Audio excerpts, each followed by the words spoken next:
The U.S. Geological Survey said on Monday that a magnitude 7.2 earthquake struck off New Zealand's Kermadec Islands at a depth of 5 kilometers.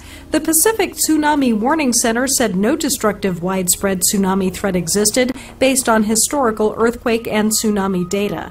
The USGS gave the epicenter as 126 kilometers southeast of Rattles Island.